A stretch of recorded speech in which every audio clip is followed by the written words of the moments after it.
Hey guys, welcome to Cine Pile, a podcast that actually cares about movies that matter. Today we are going to be doing things a little bit differently with this episode. We're not going to be doing our typical recommendations at the beginning of the episode. We might put some information at the bottom, but we are going to be doing an Auteur kind of episode here, and we're going to be specifically talking about Denis Villeneuve. That's the director who most recently put out Arrival.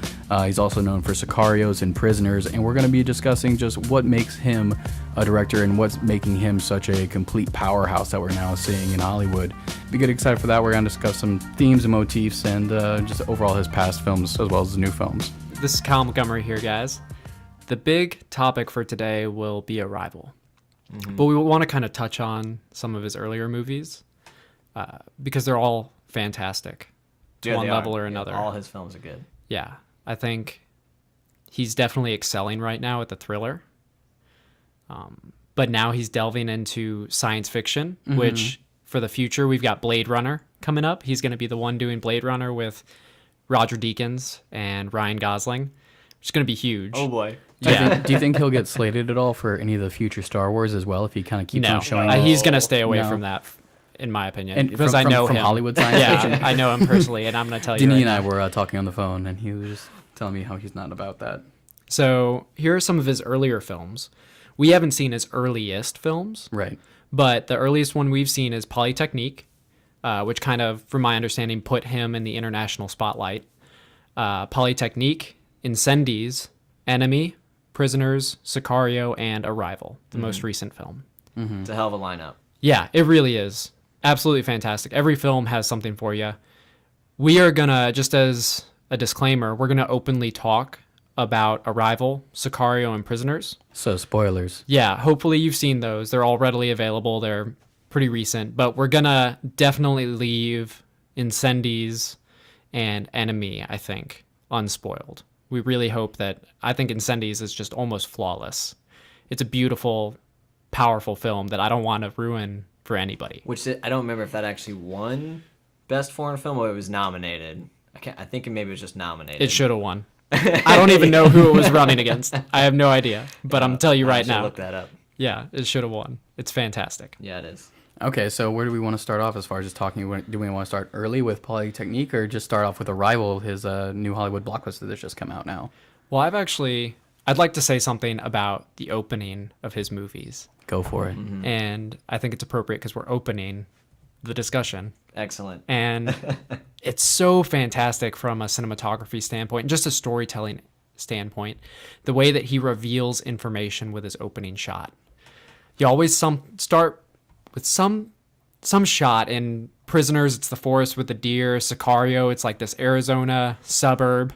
And then you reveal information. Right. You have the soldiers, like the SWAT team, enter frame, or you track back and you reveal that a father and his son are hunting. It's like this, I don't know, it's always like a kind of like one step at a time into the pool. Yeah, it strikes me as like it's almost like a tableau that slowly becomes animated to where, it's like a tableau that starts to speak more and more and everything like that, which was kind of, I felt like Tom Ford's film with Nocturnal Animals was kind of the same way, but that's total off subject kind of thing. But yeah, I like it where it does pull out and it gives you more and more and more. And I think it really definitely gives that credence and a little bit of a tip of the hat to that film is a visual medium, and communicating through images and communicating through characters and placement and movement of camera are what will forever tell the story best, not necessarily the dialogue and like leaning heavily on that if something can be understood without words, it's doing exactly what a movie should do best. Well, yeah, and so Incendies probably has the best My gosh. of his openings that we're talking about. Where It's on YouTube. Feel free to go watch that opening scene for Incendies. Give me a minor refresher. I don't remember the opening of Incendies so well. It's kind of this... It without looks like seeing a it in front of us desert right now, but Yeah, well, I know it. So I can see it in my mind right now. It's this desert canyon with something like, it's not a palm tree, but it's got this tree in the foreground. So it's a bit of like a tight landscape shot. And you start pulling back to reveal a window frame, a frame within a frame. You start panning to the left, and all of a sudden you're in a room with child soldiers. And the music starts picking up, and you're dropped into this. Which it's a Radiohead. moment. What song is it? It's like Yeah, It's You and Whose Army from Radiohead. right. and that's a pretty common theme with him is the fact that he really likes to use Radiohead in several of his movies. Oh, yeah. Yeah. It happens at the end of Prisoners. Yeah, and didn't he have one from In Rainbows in Arrival? I do remember another film having a Radiohead moment. I can't remember if it was Arrival, though. I hope so. I love it. I love right. Radiohead, and so I want to hear more. So let's talk about a little bit of this kind of where everything has now kind of come to a point for him. So with Arrival, what is it that is making Arrival so good? Because right now it's made over $100 million in the box offices with an only $47 million budget. So it's made bank, and I definitely thought when I first saw it, it wasn't going to be as receptive to people in terms of sci-fi and everything like that. Because this is the time for big blockbusters, loud explosions, a lot of movement, and this is something that it has a certain tepidness to it, but it's like a very intelligently crafted film, and it seems to resonate really well. Right. So why do you think it's resonating so well with so many people? Well, I think it's just because it's good. I mean, so it's not your necessary. It's not like the normal sci-fi film. I feel like there's not a lot of action. There's a lot of special effects, but it's not. The movie isn't predicated on special effects. It's not a typical blockbuster. It's a very cerebral kind of thought-provoking film. Mm-hmm. I'm not sure if it's doing really well because of word of mouth. It could just be the marketing of it that people are seeing and really like it, and obviously like Amy Adams. Yeah, Amy Adams is the big selling point. It seems like she's all over on all the posters and everything like that. Not so much Hawkeye. But regardless of why it's doing well, it deserves to do well. Yeah, and we've seen some great reviews for it. I don't know if I can say it's actually resounding that people are enjoying it. You know what I mean? I haven't talked to anybody else like my family or anybody who's not a cinephile going to see it. Mm-hmm. We love it and we can appreciate it, and we love hard sci-fi, and we love science fiction fantasy too. Sci-fi. But yeah, this is definitely hard sci-fi, which sets it apart, I think. But hey, maybe that's in. Yeah. Interstellar did exceptionally well. I would call that hard sci-fi, even though it got into this kind of metaphysical love realm. Mm-hmm. Yeah, it plays with time in a very good and fun kind of way. But where do you feel as though, what makes this really a Denis kind of film compared to anything else, Kyle? Like as far as like cinematography, like what have you noticed? No, I mean, it does have the kind of reveal opening shot. I don't think he and the cinematographer have worked together yet. Mm-hmm. It's incredibly dark. I read a little bit of trivia that it was very much inspired by Martina Hugladinova. Nailed it. Hugland Ivanov. I've got the name right here. Her work is really interesting. She's a photographer. Okay. Which, here's a little something as well. What did she photograph? He and Deakins looked to a photographer for inspiration for the color palette for Sicario as well, a person who had photographed the border conflicts. But I don't know. I think the intimacy sets it apart from other films. I think that's what makes it Denis' film, in my opinion. Who was the cinematographer of this? We'll pull it up right now. Yeah, and then kind of in the meantime, something that I was wanting to kind of bring to light is that, I mean, it sounds kind of typical as what I did in the previous episode, just kind of like the house cleaning episode when everyone moves out and enjoying Thanksgiving and everything like that, to where he seems to be really good at creating very tight, intimate character relationships and how they're operating within a system, and you can kind of feel this revolving world around them and how they're trying to become like independent within it. And it's kind of like this constraint pinball kind of action inside the film of them trying to get around and trying to make sense of everything, towards like Incendies, where she's trying to deal with the war and everything around that. And like there's this big environment that's around her, but at the same time it'll come down into this very small kind of aspect on how that's working around her. And same thing towards like the big government and all like the constraints of the big government is having. Arrival. Yeah, in Arrival, and like how they're trying to wiggle within the system. So it always seems like it's a very outward kind of influential systems that are happening on the characters, which is kind of common, but it seems like his treatment of it seems very unique. Well, it might be unique in terms of blockbusters because his emphasis stays on people. instead It's of intimate. even though we have all of these themes and the use of time, all of these different things going on around them, he never forgets. He and the screenwriter, they just never forget who their entry is into the story. Right. Which actually, I'm going to retract myself a little bit there, because one of my problems with the film was that there are a couple moments where they forget who our point of view is. There's one scene in particular where Jeremy Renner starts narrating, and that upset me. Not, obviously, I'm not going to go protest about it, but it was kind of, this is definitely... I forgot about that, Yeah, actually. I completely forgot about it. It shouldn't too. have been in there. She should have been narrating, or they should... Really, what's happening on screen is exactly what his character is talking about. It's, in my opinion, a failed little moment of voiceover, because it's telling us Didn't what we're need it. seeing. But maybe that wasn't necessarily him.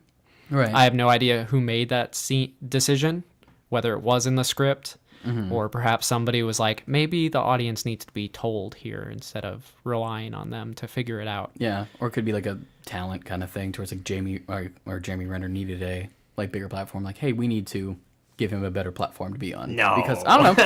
I don't know. I mean, you never know. Like when it comes down to these kinds of things, like all these actors are all represented by different agents and large companies, and you know, when it comes down to it, there's like, hey, you know, like there's not really like when it comes to the executive producers, they're like, we don't want to piss anyone off because we told them that this person would get like X amount of time within this film, and kind of feel like we've snubbed them a little bit. Yeah, but that's all just... That's all conspiracy tinfoil Yeah. hat theory over there. Yeah, I'm not sure I'd buy that. Yeah. But there was a moment there where I thought the point of view kind of broke down.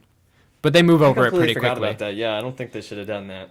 Because, yeah, I thought it was intimate with Amy Adams' She was character. our perspective. She's Right. our entry into the story. And for good reason, because a lot of the movie has to do with her flashbacks and flash forwards and her living through her life non-linearly. yeah. So Which- yeah, introducing a different perspective kind of, it doesn't, I guess it doesn't really harm that, but it's not consistent. Yeah, I want that kind of consistency, especially in something that feels like it was pretty tightly woven.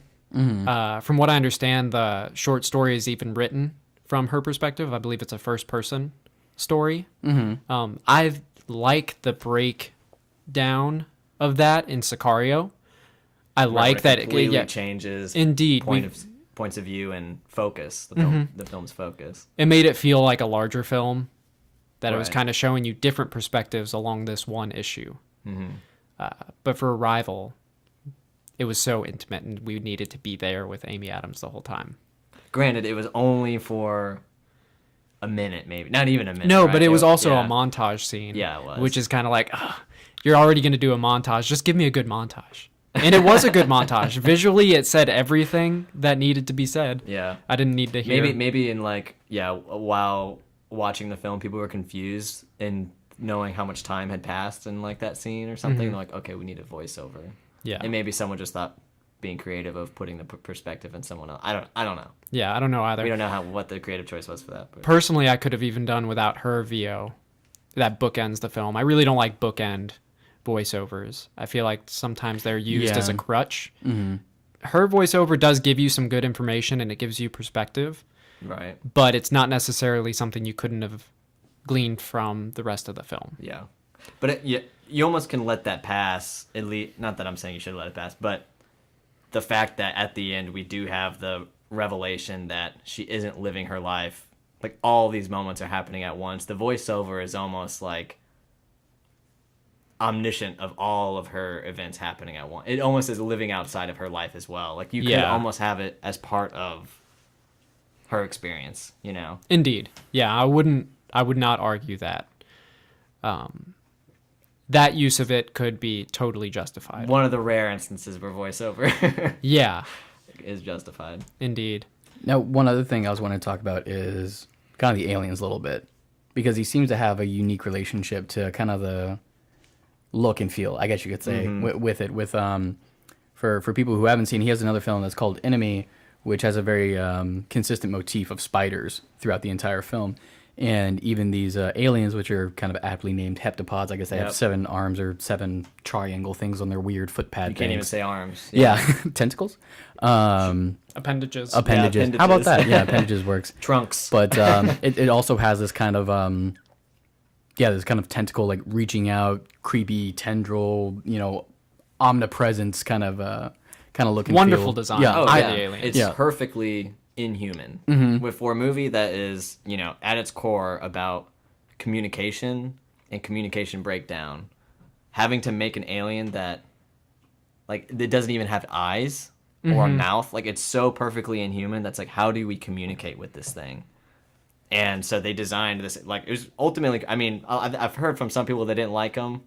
They didn't like the look of the alien. You're gonna be divisive. Yeah. I'd rather Yeah. they be It's divisive definitely than give us divisive. It's little green men. Yeah, Right, and exactly. and you know what? If you didn't like the alien, I think that means they did a good job. Right. Because you're not meant to like an alien. It's not E.T. But You're meant to feel a little uneasy seeing it. Yeah. Not necessarily in, like, that scary kind of thing, just like It's foreign. It's it's alien. foreign. It's Yeah, perfect. it's Yeah, it's absolutely foreign. yeah, and even when it gets into the language, I thought was so smart because it reminded me a lot of the.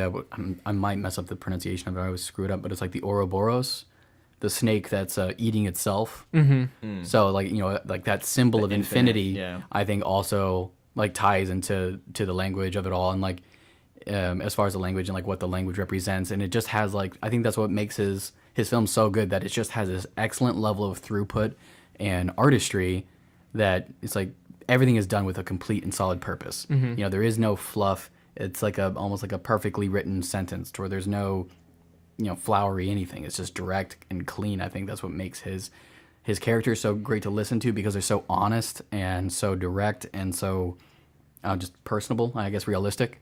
And I think also And when they it just have a comes to the plot philosophical too. question to them usually. Yeah, they always These have a- movies yeah, good philosophical some, question. some pointed question that people can fall on one side or the other, and there's no clear answer necessarily. And in this one, there was a couple. The communication is a huge motif, but the big question kind of comes to, for me, with time and how I'm trying not to Here, let's- spoil things too much, but No, let's do a little backtrack. So, Okay. spoilers ahead. okay, Yeah. there we go. So spoilers. Yeah. Here's kind of the crux, at least. I know this is a philosophical question that really attracts Neil. Right. So, the aliens' language is cyclical. Yes. Their brains, or whatever they have, are wired in a way that time is not linear to them.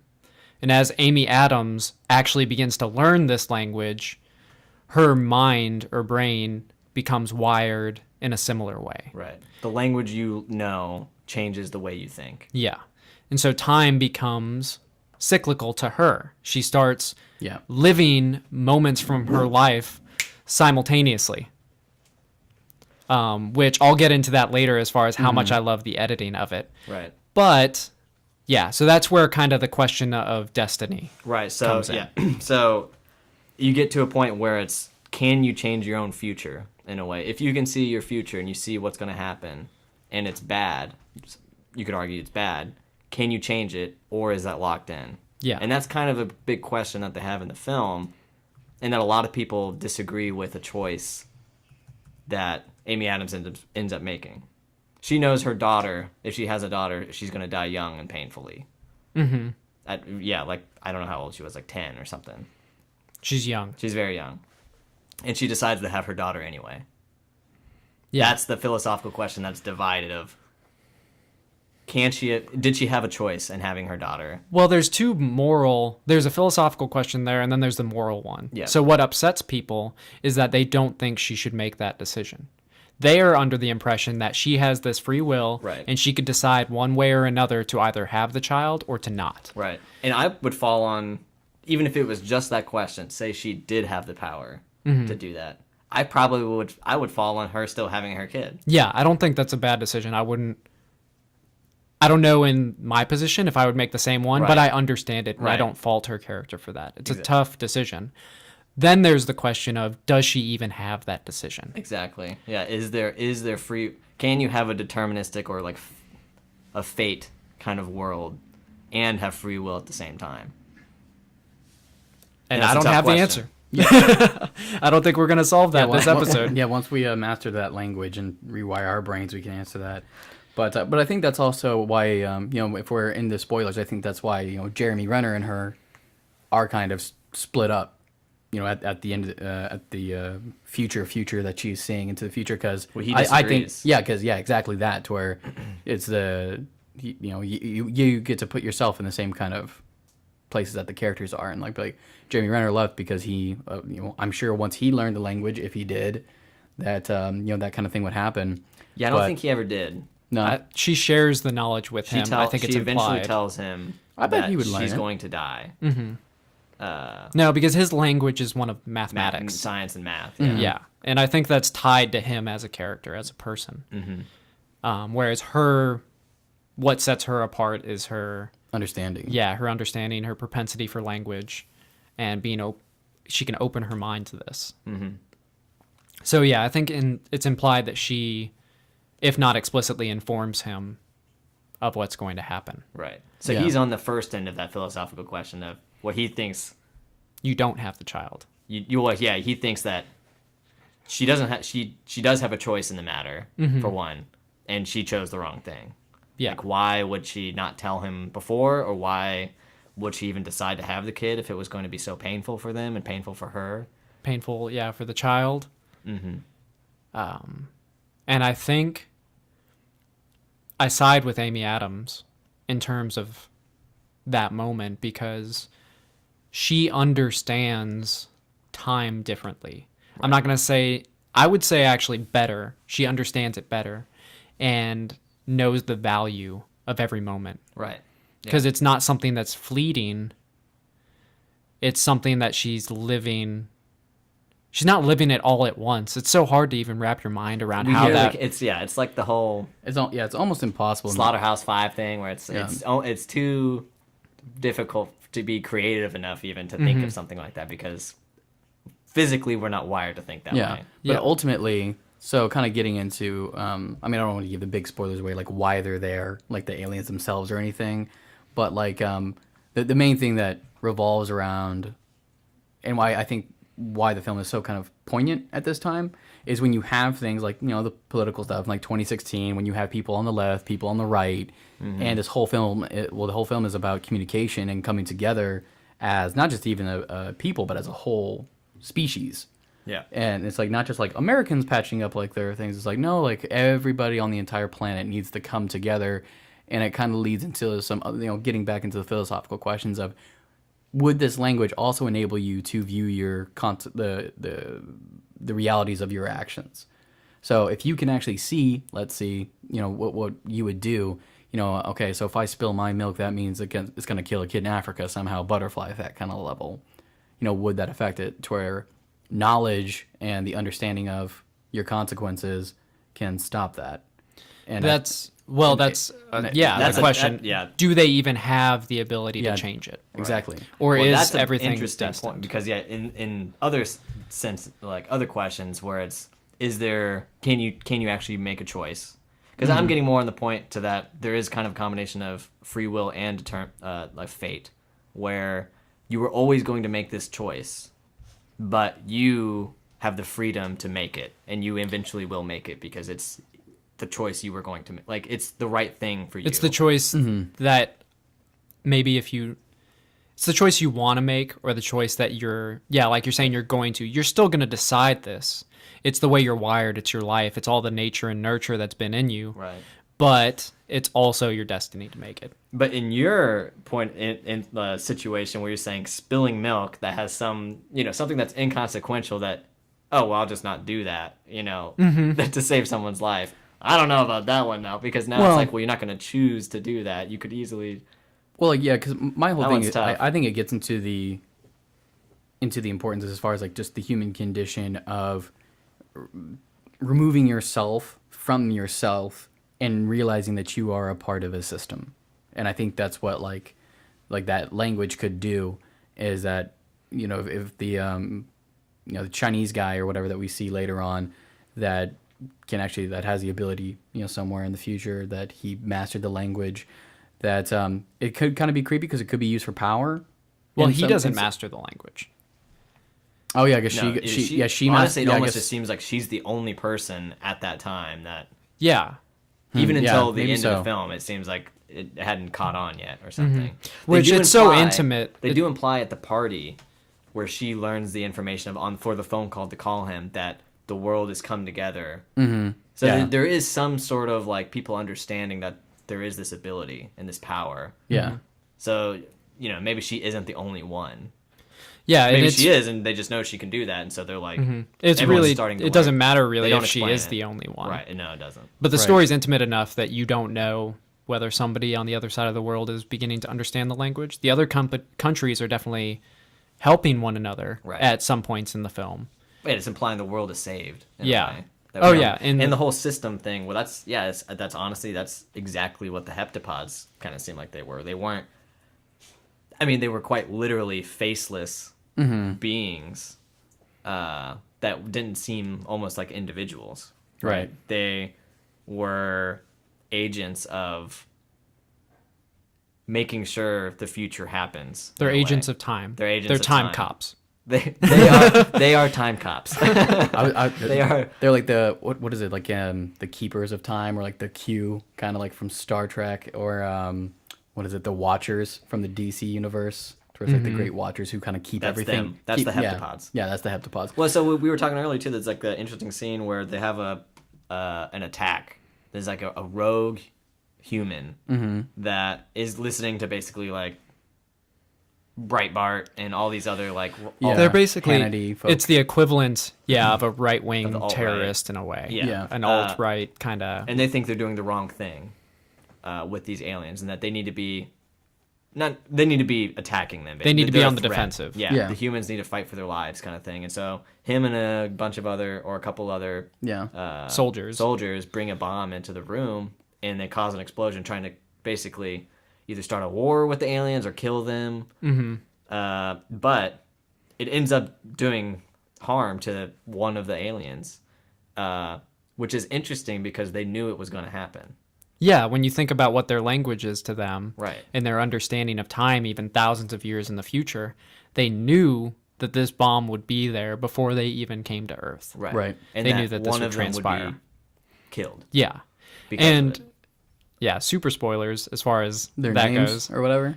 Well, no, Oh. their names are Abbott and Costello. I can't Yeah. remember which one bites the dust. It's almost impossible. I to think know which Costello one. dies because I think like Abbott's on the left and Costello's on the right, and I think Costello dies. I don't remember. I don't know, but it's inconsequential because they look like copies of each yeah, other. massive spoilers, guys. I'm sorry. Hopefully, we warned- hopefully we you've gone warned. to see it. You'll Yeah. still be able to appreciate it regardless, because it is, as you can see, we're delving into the philosophy behind it, and that says something about the depth of the film. right. But one of the aliens uses its alien powers to save Amy Adams. It's a massive blast of energy, basically, kind of like a telekinetic power. And in my opinion, that's Force what push. that's Yeah. what kills the alien, is this Right. I use wasn't of sure, but power yeah, I think you're right. Yeah. as Because opposed there's no to the way actual the bomb. explosion would actually damage them. Yeah, it doesn't seem to damage anything on their side of the wall. Yeah. It could be anything though, because we're in such this limited perspective from the human's point of view. Maybe it was just old age coincidence. I highly doubt it. Yeah, I highly What doubt happened? it too. I But highly You doubt know, that. he was in the kitchen and he slipped.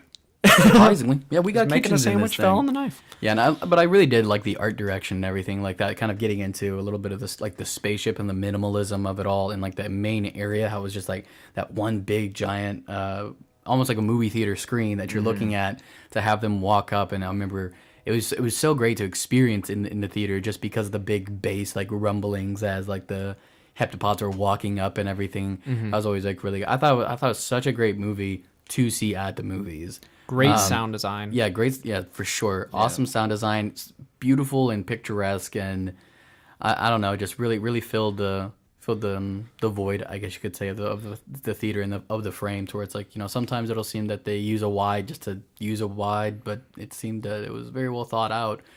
But I've got a note or two about the look. Okay, So in hit one it of the up. interviews, Denis said he wanted the feel and the look of the film to be like this was happening on a bad Tuesday morning, like when you were a kid on the school bus on a rainy day and you dream while looking out of the window at the clouds.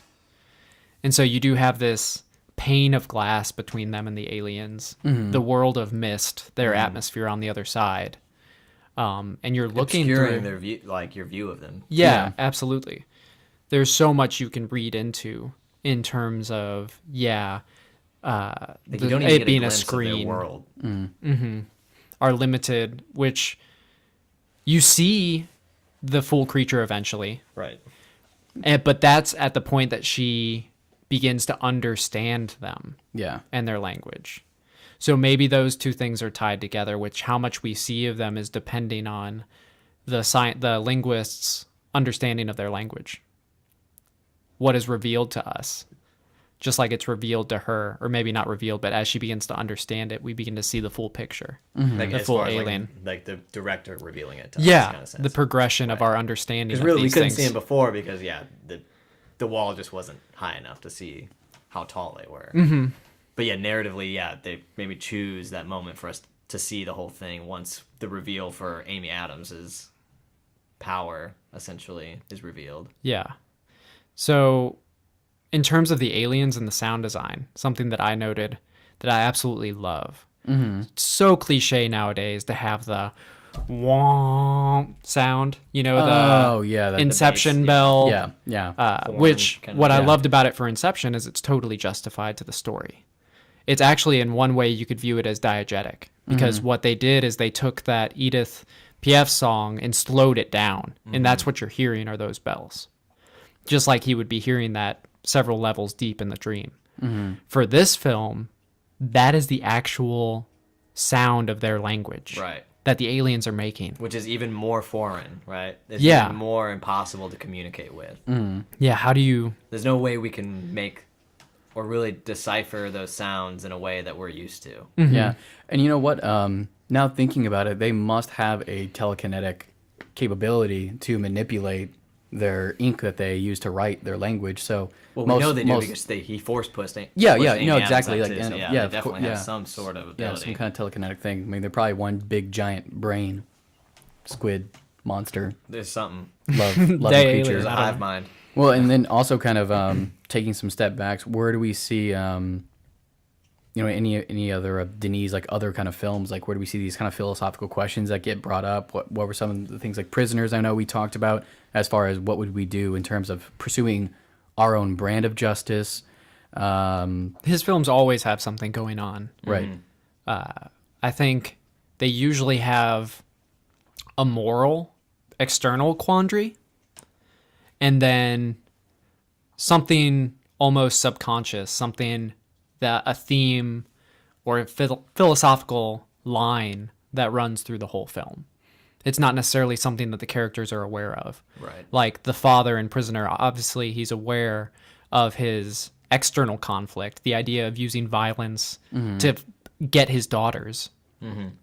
But for us, for the viewer, it goes a step deeper to where it's this idea of what is justice, or Do how we far. agree with what he's doing? Yeah, do Yeah. we agree with Can- what he's doing? Is this justifiable ethically? It becomes like, a moral, ethical drama. And yeah, it's that point that people will just fall on either side. There's no easy answers to like the questions that some of his films bring up. Right, and it's beautiful because then you see the other characters falling on those sides. Yeah. And you start to side with different people. Yeah. But exactly. I think you understand them all.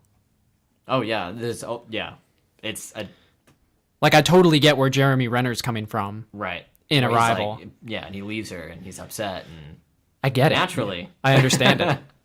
yeah. So he's got that. Incendies.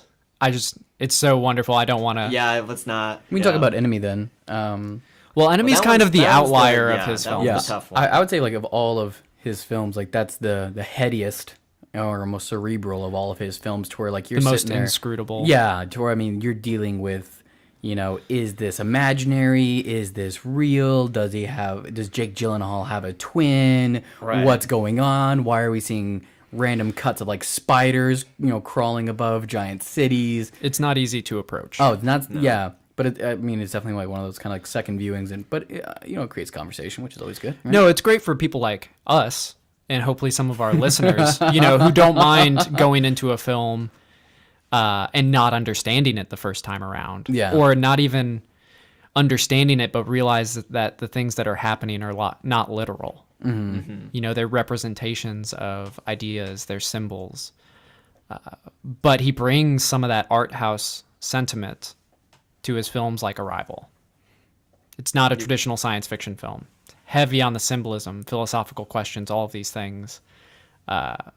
but kind of like Nocturnal Animals, maybe this is a bit of a gateway drug for somebody. Right. Maybe they like it enough to delve into something that's more art house like Enemy. Yeah, it's art house light.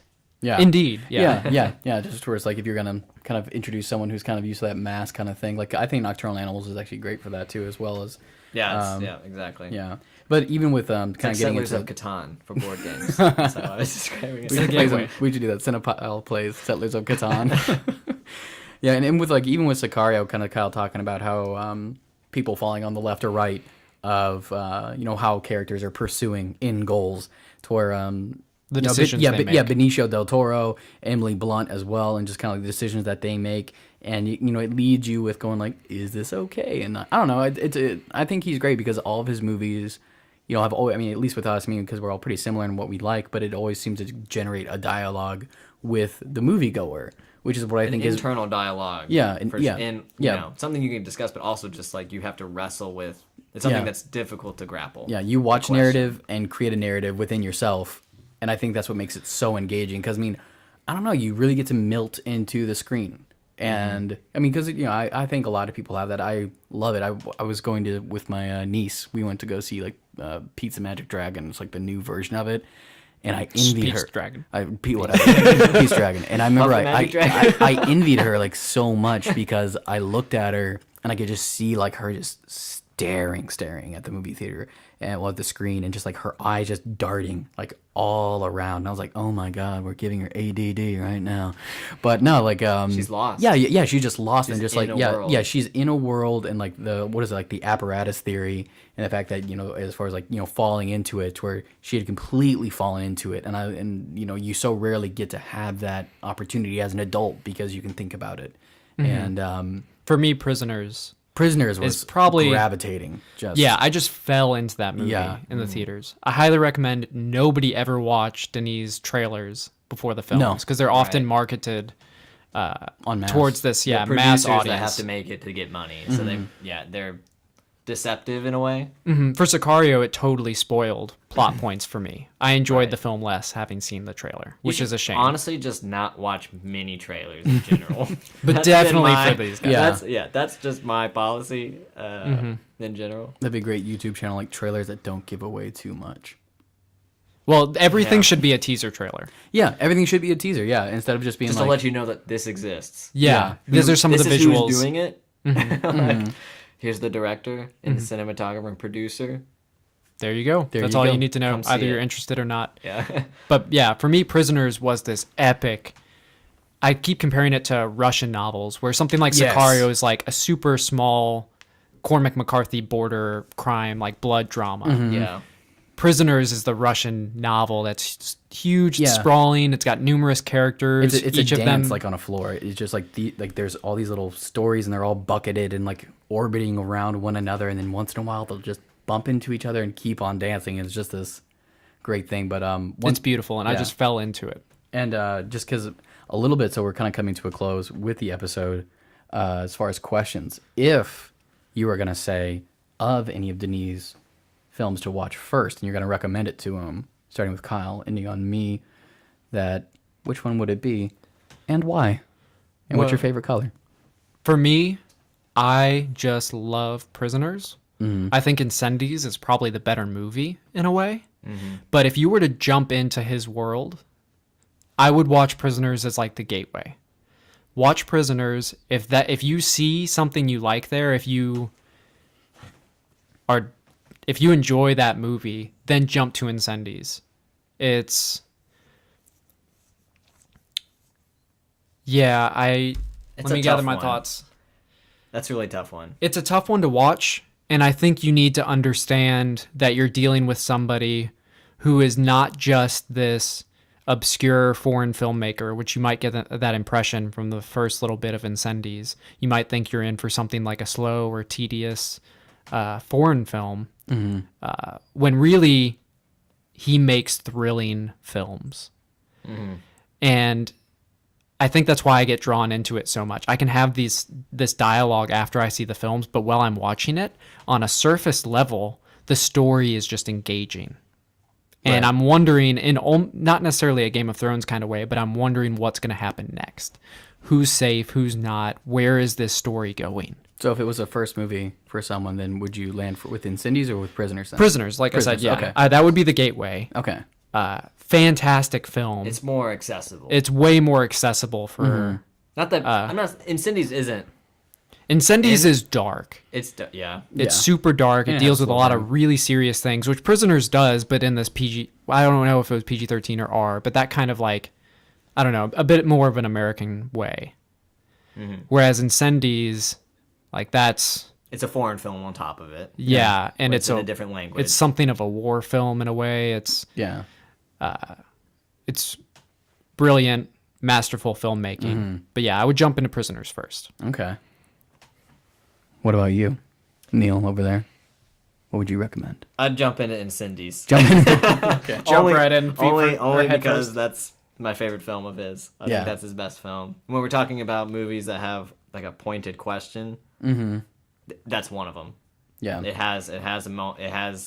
There's philosophical issues, Moral, philosophical moral- questions. in that film that are very captivating. And you can watch them either by yourself or with friends. I think that's what's also really good about his films. Is that because, like how we said, internal and external dialogues that you can create with his movies. But Yeah, I don't think I could watch his as easily with friends.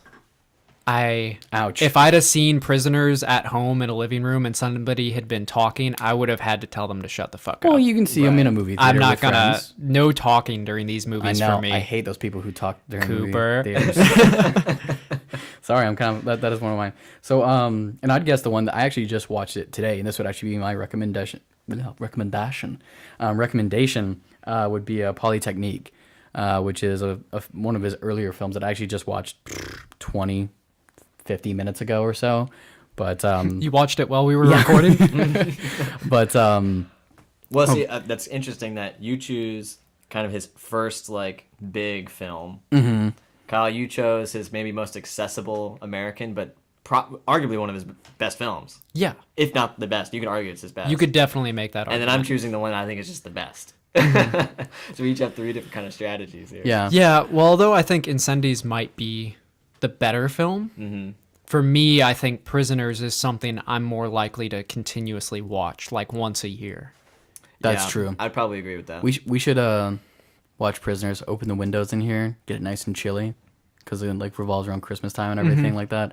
But no, kind of expanding a little bit more with Polytechnic. Like why I like it more is more so because you guys know me, I'm a bad dual screener. Like like if we're watching movies here and stuff like that. Like you'll see me. I'm browsing Facebook every once in a while. I'm looking at and I'm texting. That is a bad thing that I do, and. You recognize that? Yes. You're gonna begin the to deal first with step. that. Yes, this is the first step. Hi, my name's Cooper. I'm a double screener. I've been double screener all my life, and I'm here. I'm here for some fucking help, guys. But Cooper. but when it came to Polytechnic, because of the way that it's shot, and there's so many long shots, heavy steady cam shots, and everything like that, I couldn't look away. And I was even watching it on a computer screen too. And usually the smaller and smaller the real estate of the screen, the less and less time you give to it. That I don't know. I found myself. I only texted once. It was shot incredibly well. Yeah, no, shot so well. It was that steady cam, just very kinetic, Yeah. super fluid. Everything Yeah. seemed to have like a motive as well with the movies. Yes, everything. There was no fluff to it. Right. Like I was saying, like it's very direct, very clean. No. And it's a short film. Yeah, it was very Or short. a short feature. A shorter, Short- feature. It's a feature still. It's a shorter feature, so that's actually a really good one to start with too, just because it's like this is the least time invested to kind of introduce yourself Yeah, it's an to hour. him. Hour I wouldn't say 17. it's necessarily as relatable to show who he is as like Wait, Incendies or But that's fair because it's a bit of an earlier film. right. Whereas now I think he's starting to really find, if not a style, a voice. There are things that he likes to do now. Because really we're talking about it as if he's like the super established person. We're not trying to look back on this in hindsight. He's making movies right now. It's not like we're breaking down Kubrick's films. Yeah. You know, and looking He's got at Blade Runner. coming yeah, out. which super exciting. Can't Yeah. wait to see what he does there because honestly, I'm not a big fan of the original Blade Runner. No, there was I. No, Brett. I was honestly bored. Yeah, very bored. Where Shit. Denis does one thing right, it's he does not bore. No. I don't think any of his films are boring. Well, definitely, I would say if you're listening to this still, Thank you so much for listening. And if you have any other auteurs that you would like us to check out, feel free to comment below on one of our YouTube videos. If you're listening to this on iTunes, please make sure to give us a review. It does help with our rankings online, and it allows us to kind of like organically promote the podcast. So if you've been listening once and you liked it, if you've been listening the entire time you like it, go on iTunes, write us a nice little blurb. We'll read your username and give you a nice shout out and thank you. And if you do it, maybe we'll review a movie of your request. But that's Maybe we'll give you some money. I don't know. Oh wait, is that a bribe? Yeah, that was a little bit of a bribe. That was a little bit of a bribe that doesn't cost any money. But yeah, so I like Plus, this. we need This some was really content good. ideas, so, For sure. Yeah. Well, again, guys, thank you so much for listening. I've been Cooper Carr. Kyle Montgomery. Neil Anderson. All right, guys, check us out next time. Bye. See you. Love you.